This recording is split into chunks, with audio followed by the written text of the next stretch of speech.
Hi, I'm Chef Kyle, and today we are cooking up Ellison Farms grass-fed beef. Grass-fed beef is different than conventional beef in a lot of different ways, and one of them is the fat content. So today I'm going to show you how to cook and a lot of different grilling techniques so you cook it up perfectly every single time. Along with some of the cooking tips I'm sharing with you today, you can find some of the recipes in the Ellison Farms recipe book. So let's get started. Here we have our Ellison Farms ribeye. This happens to be one of my favorites. It is a cut from the rib of the cow, and typically if you're a ribeye fan, you're a fan of this part right here. It's called the spinalis, and this is a fattier cut of beef compared to your tenderloin or your New York strip, and it typically has the most flavor. We're starting with this because it's my favorite. Okay, so now we are ready to start cooking. The first and most important step is to make sure that you preheat your grill or your oven or pan or whatever you're using. You want to make sure that it's preheated so it's hot enough.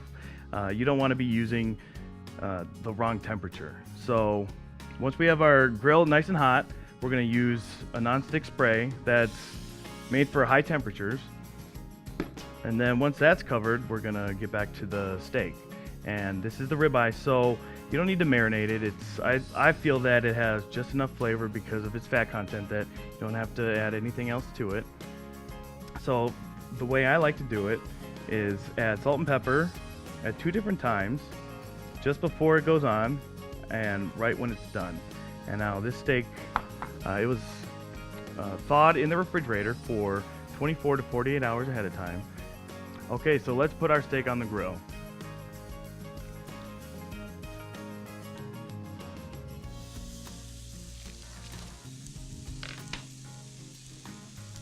Now, when you're grilling, it's important to have the right tools. And I'm not a big fan of using the grill fork because it actually punctures your meat, and we don't want to do that because it loses a lot of moisture. So if you have a good set of tongs, you could typically use tongs for anything. You can flip burgers with it, you can flip a steak with it. So the tongs you can use to turn it at any time and never poke into it.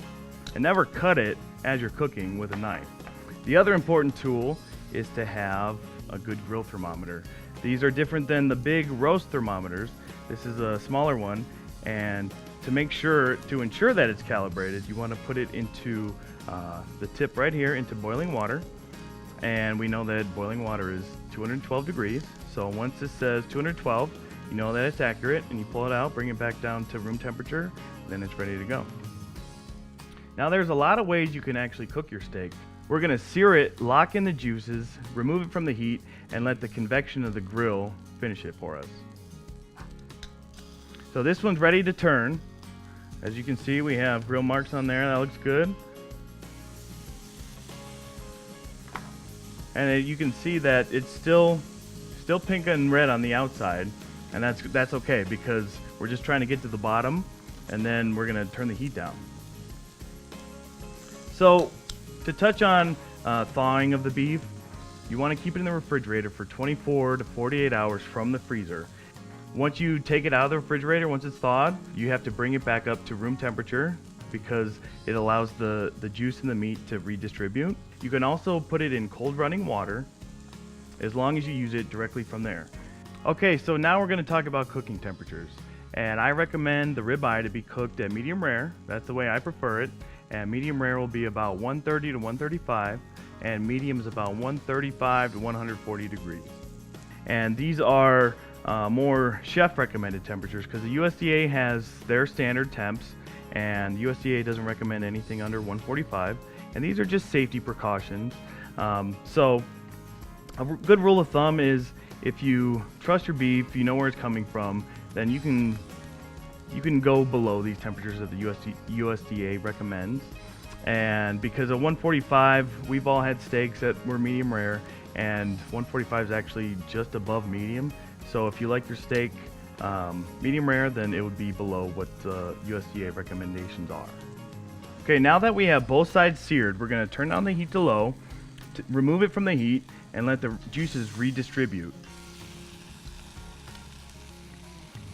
So now is a good time to check the temperature of our steak, and the best way to do that is take your calibrated thermometer And you want to stick it into the thickest part of the meat. You don't want to stick it on the top because you know that's hottest. So you want to stick it to where, right here in the middle, where you can get an accurate reading. And it's at 130, so that's perfect. Now when you're checking your temp, there's also to account for the cooking time once you remove it from the grill. There's still residual heat from the grill on the meat, so you gotta let it rest, and the temperature is gonna go up just slightly, and then let the juices redistribute while it's resting, and then it'll be ready to cut.